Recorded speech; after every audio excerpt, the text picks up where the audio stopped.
বিসমিল্লাহির রহমানির রহিম। আসসালামু আলাইকুম ওয়ারাহমাতুল্লাহ। আমাদের এক নজরে কুরআন সিরিজে আপনাকে স্বাগতম। আচ্ছা, আপনি কি কখনো ভেবেছেন সারাদিন আমরা এত কাজ করি, এত ব্যস্ত থাকি, কিন্তু দিন শেষে আদতে আমরা কি সফল হচ্ছি, নাকি আমরা সবাই অজানায় ক্ষতির দিকে এগিয়ে যাচ্ছি? পবিত্র কুরআনের 103 নম্বর সূরা, সূরা আসর, মাত্র 3টি আয়াতের এই সূরাটি ইমাম শাফেঈ রহমাতুল্লাহি আলাইহির মতে পুরো মানবজাতির হিদায়াতের জন্য যথেষ্ট। আজকের ভিডিওতে আমরা সূরা আসরের গভীরে ডুব দিব এবং জানব কিভাবে এই ছোট সূরাটি আপনার পুরো জীবনযাত্রাকে বদলে দিতে পারে। পুরো ভিডিওটি আপনার জীবনের মোড় ঘুরিয়ে দেওয়ার মতো হতে পারে। সাথেই থাকুন। সূরার পরিচয় ও নামের রহস্য। সূরার পরিচয়। এটি একটি মাক্কি সূরা। সূরা নম্বর 103, মোট আয়াত 3টি। নামের রহস্য। আসর মানে সময়। আল্লাহ এখানে সময় সময় শপথ করেছেন। কেন আল্লাহ সময় শপথ করলেন? কারণ সময় হল মানুষের জীবনের সবচেয়ে মূল্যবান সম্পদ, যা একবার গেলে আর ফিরে আসে না। শানে নুজুল ও নাজিলের প্রেক্ষাপট। নাজিলের ধারাবাহিকতায় এটি 13তম সূরা।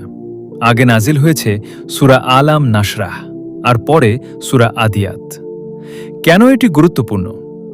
এটি মাক্কি যুগের শুরুতে নাজিল হয়েছিল, যখন ইসলামের দাওয়াত নতুন ছিল।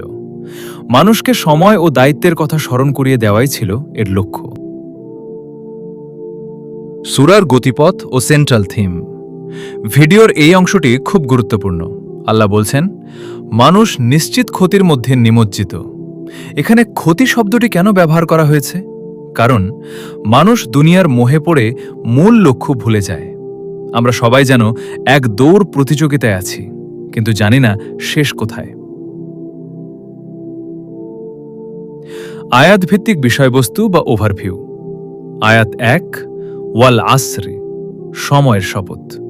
আয়াত 2, ইন্নাল ইনসানা লাফি খুসরি, মানুষের সহজাত দুর্বলতা ও ক্ষতির কথা। আয়াত 3, ইল্লাল্লাযীনা আমানু ওয়া আমিলুস সলিহাত ওয়া তাওয়াসাউ বিল হাক্কি ওয়া তাওয়াসাউ বিস সাবর, তারা ব্যতীত যারা ঈমান এনেছে, সৎকর্ম করেছে, পরস্পরকে সত্যের উপদেশ দিয়েছে এবং পরস্পরকে ধৈর্যের উপদেশ দিয়েছে। ক্ষতির হাত থেকে বাঁচার 4টি কার্যকরী সূত্র। 1, ঈমান, ঈমান বা দৃঢ় বিশ্বাস।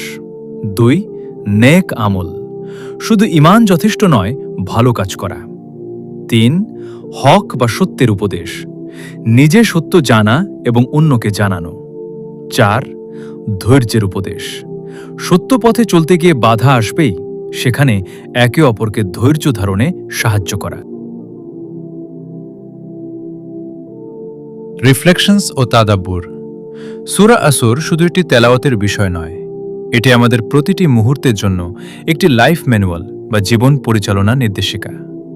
চলুন দেখি কিভাবে আমরা এই সূরার শিক্ষাগুলোকে নিজের জীবনে প্রতিফলন ঘটাতে পারি।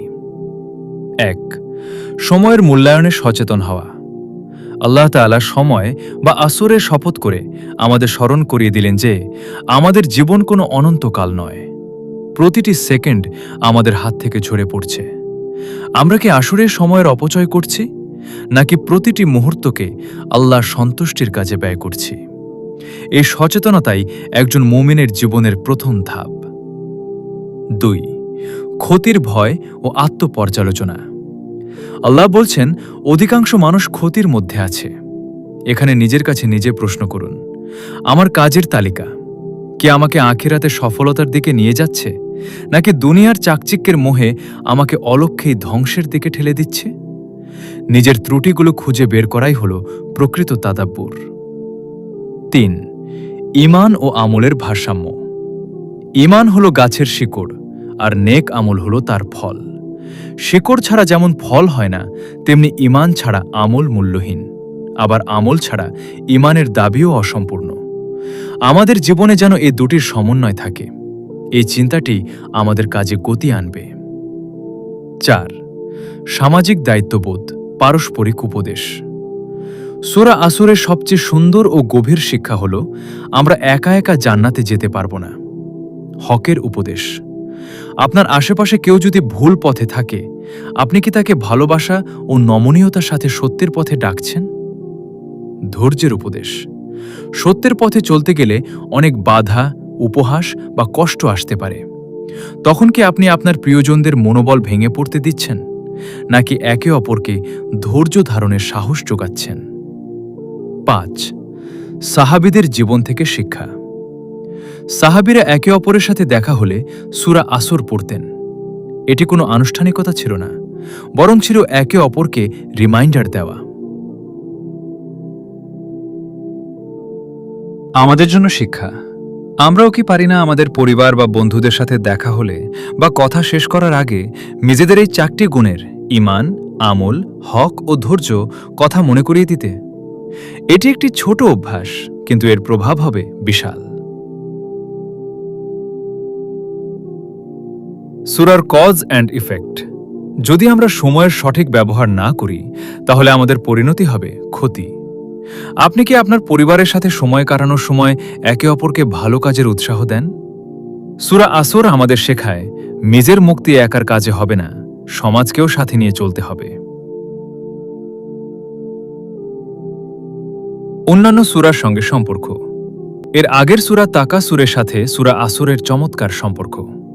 তাকাসুরে দুনিয়াবী লোভ লালসার কথা বলা হয়েছে, আর আসরে তার প্রতিকারের উপায় বলে দেওয়া হয়েছে। এটি যেন একটি চমৎকার কম্বিনেশন। আব্দুল্লাহ ইবনু হিসন রাদিয়াল্লাহু আনহু বর্ণিত, সাহাবীরা একে অপরের সাথে দেখা হলে সূরা আসর না পড়ে বিচ্ছিন্ন হতেন না। এটি ছিল তাদের একে অপরকে সত্য ও ধৈর্যের পথে মনে করিয়ে দেওয়া। সূরা আসর শুধু পড়ার জন্য নয়, এটি আমাদের জীবনের একটি গাইড বুক। আপনি যদি আজ থেকেই আপনার জীবনকে এই 4টি নিয়মের ওপর সাজিয়ে নেন, ইনশাআল্লাহ আপনি আর ক্ষতির মধ্যে থাকবেন না। বন্ধুরা, সূরা আসর আমাদের শেখায় যে আমরা যেন জীবনের দৌড় প্রতিযোগিতায় অন্ধ হয়ে না যাই। যদি আমরা নিজের ঈমান ঠিক রাখি, সৎ কাজ করি এবং সত্য ও ধৈর্যের পথে একে অপরের সহযোগী হই, তবেই আমরা সেই ক্ষতিগ্রস্ত মানুষদের তালিকা থেকে বেরিয়ে আসতে পারব, যাদের আল্লাহ ব্যর্থ বলে ঘোষণা করেছেন। আজ থেকে কি আমরা এই 4টি গুণের চর্চা শুরু করতে পারি না? আপনার আজকের ভিডিওটি কেমন লাগলো? কমেন্টে জানান এই 4টি গুণের মধ্যে কোন গুণটি আপনার জীবনে প্রয়োগ করা সবচেয়ে জরুরি বলে আপনি মনে করেন। ভিডিওটি ভালো লাগলে বন্ধুদের সাথে শেয়ার করুন, কারণ সূরা আসরের শিক্ষায় সবাইকে উপকৃত করাও তো একটা হকের উপদেশ। চ্যানেলটি সাবস্ক্রাইব করে আমাদের সাথেই থাকুন। দেখা হবে পরের ভিডিওতে। ততক্ষণ পর্যন্ত আল্লাহ হাফেজ।